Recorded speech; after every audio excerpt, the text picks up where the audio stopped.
This is the essential, this is the pillar, this is the concluding, this is all structure of the meditation. So therefore, we should always keep that. Remember that in the mind, and with this, we go to the meditation. Now, when we go to this meditation, in the page 16, and in 16, that begins here. Here said visualizations. Here begins. As I said in Vajrayana teaching, and many of you already know, we all heard this many times from our many great teachers. Generally, Vajrayana teaching is so special. Among all the Buddha's teaching, Vajrayana teaching is known as the most powerful teaching that immediately connect to the way the nature is, without long delay, immediately connecting to us, to us, to that nature.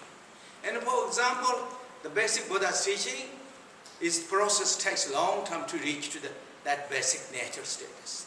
Mahayana takes also long teachings. That's what those great masters in the teaching say. Will take long time. In the teaching say that even Mahayana teaching will take 3 countless eons to reach to the basic goodness state or the Buddhahood, the nature status.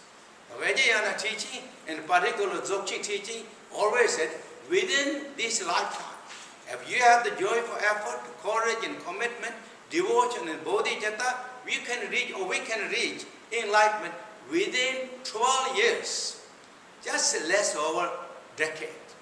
Later 2 extra years than 1 decade. Even if we, for example, that child born, still that child is in the beginning of teens, right? Teenagers, still 12 years old. In the teachings, 12 years you can get enlightenment. 12 years in the teachings. Really you put joyful effort, devotion, courage, commitment, devotion, and bodhicitta. Blended in that all. Just blended in that. Feel that yourself. And be in that in the practice 12 years in the state. You really can get enlightenment. This is the Dzogchen teachings.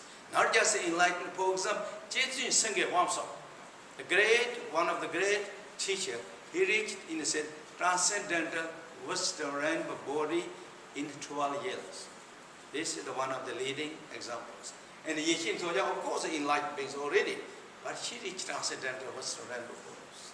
And those many great masters really reached. Even in his own Dongyal said just before his birth, there is one great master in Tibet. Khenpo said to him, it's very famous. It's called Nyala Pema Dunda. He was also reached transcendental rainbow bodies, or rainbow bodies, not transcendental, I shouldn't say, but rainbow bodies. He reached that status. So this is just so many. If you put that effort, and then of course, the renowned one, for example, another one is the Malarepas. And read life story of Malarepas, how he started his life. So ordinary, so casual, so mundane states. But his courage and commitment, determination and devotion and bodhicitta, what he become is renowned. And not just that, only them, one after another, Longchipa and all that. One point Malarepa said to his student, they said to him, because when he reached, become such a great teacher and become all active state of his beneficial activities, his student said, Jetsun said, they called him Jetsun. Jetsun, we think you're not just an ordinary person. You must be emanation of the Vajradhara or the Buddha Shakyamuni or something else, someone else. Otherwise, you can't be like this, he said. What Malarepa answered, he said, oh, that's wonderful. Wonderful, you have such a good devotion to me. So wonderful. But however, according the reality level, I began as ordinary person. And you know how I started my life. With all those difficult troubles. And also I did so big kind of unvirtuous activities too.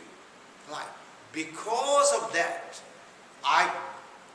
sacrifice myself, I put courage and commitment, receive the teaching and put that into my heart and practice diligently for so many years, and that's why I become this. It's not that I born with Buddha, I born as a Vajradhara, that, but I born as ordinary person and become that result.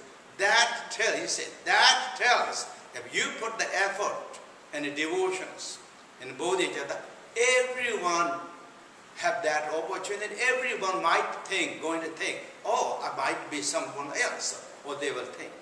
There is it. This is true. So therefore, this Vajrayana teaching is so powerful. And for this reason, for example, this visualization, always in the Mahayana teaching, never mentioned in the Vajrayana visualization teachings. Except, for example, you can visualize the Buddha right in front and think of the Buddha's presence and meditate, but never taught in Sutra Mahayana to be yourself as Buddha. Be yourself as Buddha. But Vajrayana, that Buddhahood, we are going to look for 3 countless eons, that immediately we are transforming. We are in that status. We are become Buddha. We are in that status. Therefore, this in that aspect, Vajrayana teaching is so powerful. Immediately it is kind of capturing the result, the achievement of status. Immediately, the Buddhahood is achievement, goal, but we immediately be in that status. And that is one of the great, again, teachings of the Vajrayanas. And now this Vajrayana teaching, as I said, divided into say 2 sections, 2 principal sections. Visualization of the creation stages and completion stage, or the dissolving stage of the completion stages. Those are 2 principal practice. Have I summarized that, or kind of like that, more elaborated that into more kind of little bit more what is called, also sometimes called yogas. In that way, this is the 4 yogas. First is known as the first yoga is the body, the emptiness appearance of the body yoga of the body meditation. Emptiness appearance yoga of the body meditation, or yoga of the body meditation of the emptiness and appearance. And the second is yoga of the emptiness sound of speech meditations.